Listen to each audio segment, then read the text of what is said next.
Calaroga Shark Media.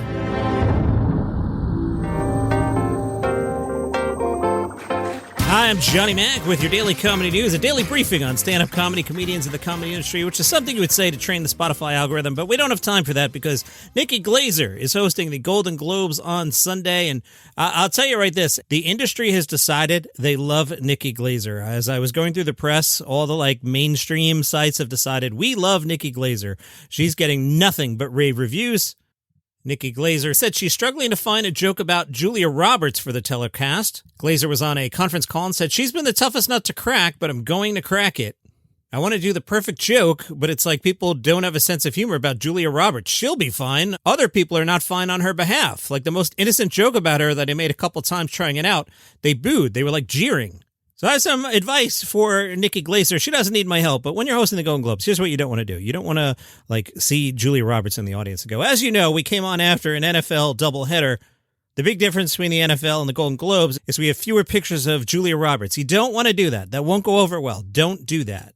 Nikki's been running her set at various California comedy clubs. She said, I've been running the jokes constantly. I live and die by those crowds. They really tell me what to keep and what not to. Things that I think will kill will be nothing, and things I think are a throwaway or they're the best joke. I was going to make a joke about Pluribus, where I said, have you seen it? Pluribly not, but we couldn't find a place for Pluribly not. So that one's probably in the graveyard. Would she talk about things like Venezuela? Nikki says you can't even anticipate things a week away as being relevant enough. You'd be surprised that half the room had no clue why I was saying Venezuela. People aren't getting the news like we all are. Nikki also said during the week I could do the monologue tonight and feel like I have a solid monologue, but I still have 5 days to write more. So if you count, she said that on Tuesday. So I'm looking forward to what it becomes. There's a lot that can happen in the final moments when the writing team and I are all kind of drained of any creativity. That's when it starts to get loopy and weird. I'm excited for what comes out of that. Nikki also got the nice Hollywood Reporter big splashy piece that famous people get from time to time. She got the good version of that. I'll save that for Saturday, looking ahead to the weekend. Saturday will be a Golden Globes preview, and Sunday I've got some stuff I recorded with Mike Chisholm. That'll be this weekend. Conan O'Brien was interviewed by the Oxford... I'm leaving that in. Why did I say Oxford? Oxford Union. Say it with a normal accent, John. Oxford Union.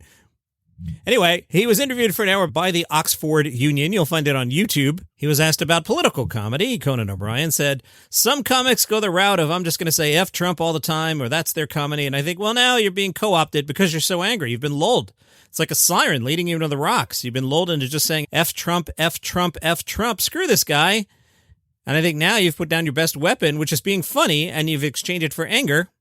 And that person or any person like that would say, well, things are too serious now. I don't need to be funny. And I think, well, if you're a comedian, you always need to be funny. You just have to find a way. And you just have to find a way to channel that anger into a way, because good art will always be a great weapon, will always be a perfect weapon against power. But if you're just screaming and you're just angry, you've lost your best tool in the toolbox. Good advice from Conan O'Brien there. Conan also talked about tearing down the east wing of the White House to construct a ballroom. Conan said, I'm really going on a limb here, saying that's his greatest crime. I think he's hurt political comedy by being so outlandish himself. I think the January 6th thing is a blip compared to how much he's hurt comedy.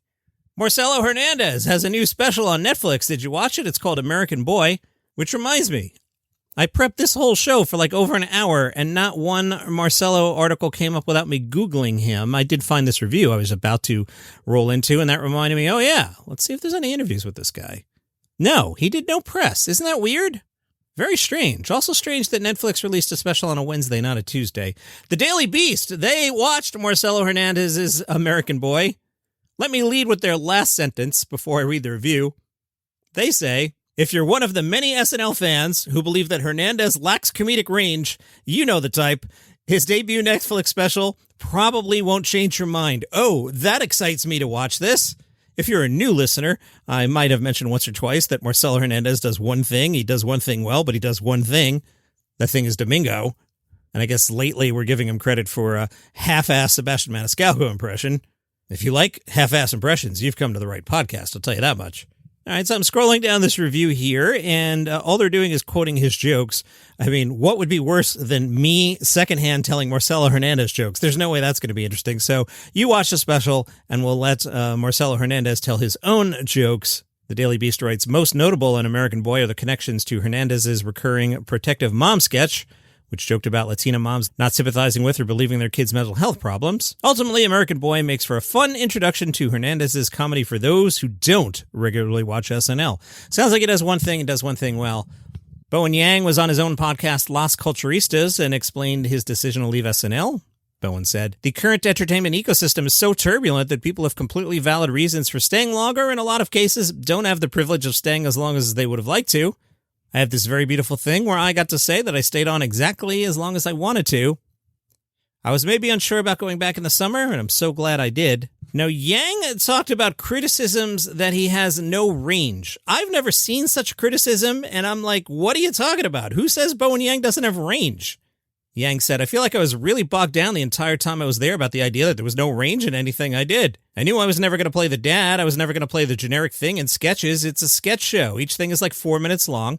It's short and collapsed by necessity, so therefore it plays on archetypes." Now, this is really interesting. He explains it. "These archetypes are also in a relationship with generic things, and there's a genericism in whiteness and in being a canvas to build upon. I came in pre-stretched, pre-dyed. People had their overdeterminations on which I was. Oh, that's the gay Asian guy on SNL. So anytime I would try and work outside of that, it got completely ignored or it got collapsed to, oh, he's being gay and Asian as always." Now, he's Bowen Yang, so his feelings about how Bowen Yang is perceived, totally valid as a guy sitting home. I never felt that way about his characters. I was loved when he was on, and if he had played the dad in a sketch, I don't think I would have thought twice about it. He was a good J.D. Vance, wasn't he? I mean, you know, it's called acting. Chris Redd has released a 6-minute Instagram video addressing the rumors about his departure from SNL. Late Nighter recapped it, and Chris Redd said he was dealing with pill problems and claims that he sometimes supplied pills to others at Saturday Night Live. But he assured his former colleagues, "I'm not going to snitch on you all, MFers." Chris Redd also addresses his relationship with Kenan Thompson's ex-wife. He called that situation an emotional double-edged sword. Redd says he and Thompson discussed the situation privately and continued working together for more than a year. Redd says he's not trying to settle scores, but he's trying to be more transparent about mistakes he said he made while spiraling out emotionally. In the video, he says this wasn't meant for laughs. I find myself lately getting really annoyed at comedians. Here's another one of those stories that just made me go, really, dude? Okay, from greenpointers.com. Greenpointers.com is reporting that Isola Brooklyn, a Williamsburg comedy club operated by Hannibal Buress, has shut down. And according to a city marshal's notice left on the door, it's been a long time coming. Greenpointers.com writes, quote, "A Kings County civil court judge offered a warrant of eviction in September 2025. Legal filings reveal that Isola Sessions LLC currently owes, listen to this number, $321,386.87. So just put the number 320 in your mind for a second. We'll come back to it. Green Pointer says the monthly rent was $31,000. The warrant was stayed upon partial payment, but was executed as of December 5th, 2025. Green Pointer says in an affidavit, Hannibal Buress cited the effects of the current climate for small businesses. Apparently, a quote from Hannibal says, "Unfortunately, like so many other small businesses, the current rental climate in New York City nearly destroyed our business, forced extended closures, and caused us to fall behind in rent. We did everything we could to survive and catch up. We made it a priority to always try to work with the petitioner and their agents." Okay, now remember that 320 number. Well, let me remind you of this story from December 2025, 1 month ago. The Miami New Times reported the city of Miami will pay $200,000 to settle a lawsuit alleging one of its police officers falsely arrested comedian Hannibal Buress in 2017 on a bogus disorderly intoxication charge. Okay, so there's $200,000. Now, you may recall earlier in the year, Hannibal Buress played the Riyadh Comedy Festival. Now, I have no idea how much Hannibal was paid to play the Riyadh Comedy Festival. 5 seconds of research didn't turn anything up. Time magazine in September wrote performers have reportedly been paid between $350,000 and $1.6 million. We've also heard that $350 number out of Tim Dillon's mouth. Let's say $350 is the low end. You got a manager and an agent, and the $350 off by twice. So let's say $175. So if you got $200 from Miami and $175 from Riyadh, that adds up to $375. Now, if you subtract $321,000, I don't know. I don't have access to real figures. I'm just a guy in a basement. Who knows? I've never operated a comedy club. I'm not an accountant. I don't know how any of this works. Interesting language here. Stephen Merchant has revealed he is leading a separate life from Ricky Gervais. Makes him sound like he's Amy Schumer or something. Merchant explained that he and Ricky realized they couldn't compete with The Office, so that they should work apart. Stephen Merchant told The Times, "We're not in touch a great deal these days, but even at our closest, we were living quite separate lives. Ricky used to joke that he was 13 or 14 years older than me, and so I was just discovering my favorite nightclub, and he was discovering his favorite comfortable chair. I feel you, Ricky." An update in the Nick Reiner case. I will talk about the case from time to time as we head forward because it is comedy adjacent, and I suspect, as I've discussed on the podcast before, that I think Conan will get dragged into this because of the shouting match at Conan's party. Nick Reiner's defense attorney, Alan Jackson, told a court on Wednesday that he is withdrawing from the double murder case. A public defender, Kimberly Green, has taken over Reiner's defense. Reiner only spoke once. He was asked if he wanted to postpone his arraignment to February 23rd. He said, "Yeah, I agree." Outside of court, the now stepped-down defense attorney said he wouldn't be able to explain his reasons, but attributed it to circumstances beyond our control and, more importantly, circumstances beyond Nick's control. "My team and I remain deeply, deeply committed to Nick Reiner and to his best interests." Jackson said, "What we've learned, and you can take this to the bank, is that pursuant to the laws of this state, Nick Reiner is not guilty of murder. We wish him the very best moving forward." The L.A. District Attorney Nathan Hochman spoke to the press outside court and said, "We are fully confident that a jury will convict Nick Reiner beyond a reasonable doubt of the brutal murders of his parents, Rob Reiner and Michelle Singer Reiner, and will do so unanimously." We'll keep an eye on that one. All right, awkward segue here to the last item before the break. This has nothing to do with the previous story, but just factually, Real Time with Bill Maher has been renewed for 2 additional seasons.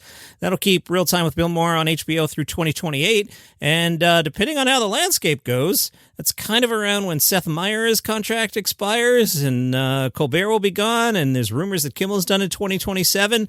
So is the late night race going to come down to Jimmy Fallon versus Bill Maher? Go Fallon. Today is the last day to vote for Week 1 of Comedy Survivor. What you do is you go to the Facebook group, Daily Comedy News Podcast Group. You find the cartoon image of Comedy Survivor in the threads there, the comments.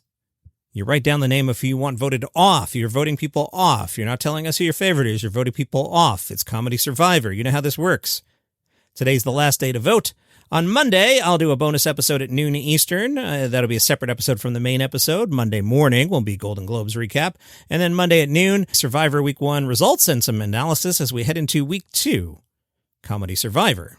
Here's some Letterman-esque humor for you. SF Sketchfest on the Rail, presented by BART, that's the train people, in partnership with the Citywide Comedy Festival, is bringing the region's first ever stand-up show on a moving train. That's right. This is January 24th. It'll run you $20. SF Sketchfest on the Rails, 2 to 4:30 p.m. Brent Weinbach, Brittany Carney, Natasha Vinnick, and Hunad Shakur are all slated to perform via a setup like a silent disco, with audience members given headphones to listen to each of the 15-minute sets. The event starts and ends at the 12th Street Oakland City Center station. 50 Cent is making fun of T.I.'s attempts to be a comedian. In a since-deleted Instagram post, 50 shared a clip of T.I. bombing on stage. 50 captioned the clip, which some suggested was remixed to drown out the crowd's laughter, but the caption read, "Damn it, man, it looks easy, but it's not easy at all, LOL." 50 then posted a second clip of T.I. getting booed back in 2022 at Brooklyn's Barclays Center. And from the Hong Kong Standard, your home for comedy news, a Hong Kong stand-up comedian has sparked an online debate after attempting a $0 meal. The comedian goes by the name 69 Ranch. He started a new social media account. He announced a challenge in which he would spend $1 Hong Kong dollar at a Japanese sushi chain for every new follower he gained. As it was a new account, he had no followers, so the challenge meant he would spend no Hong Kong dollars at his first visit. Comedian 69 Ranch was seen ordering only complimentary items, including pickled ginger, pepper, tempura dipping sauce, children's tableware, a straw, and a beer glass, all of which cost 0 Hong Kong dollars. He mixed the condiments together, calling it a 0 Hong Kong dollar cold ginger salad, before pouring hot water into the beer glass and drinking it through the straw. After finishing, he asked the staff for the bill. The staff was like, well, no food had been ordered, so there's no bill. Some viewers criticized the stunt as embarrassing and warned it could encourage copycat behavior, or lead restaurants to introduce minimum spending requirements. I think the brewery I hang out with needs to do that. On trivia night, there's a lot of people just drinking water. You got to support the business. Like, at some point, this is a business, guys. You know, they're bringing in the trivia guys, so you come and you drink some beer. That's how this works. I don't know if some of you Morristown people understand how this works. You're sitting there drinking your water. And if you come by Johnny Mac's table, you'll see I bring a water because I like to stay hydrated. But next to that water, you'll see a beer. And please remember, tip your bartenders. That's your comedy news for today. I'll see you tomorrow.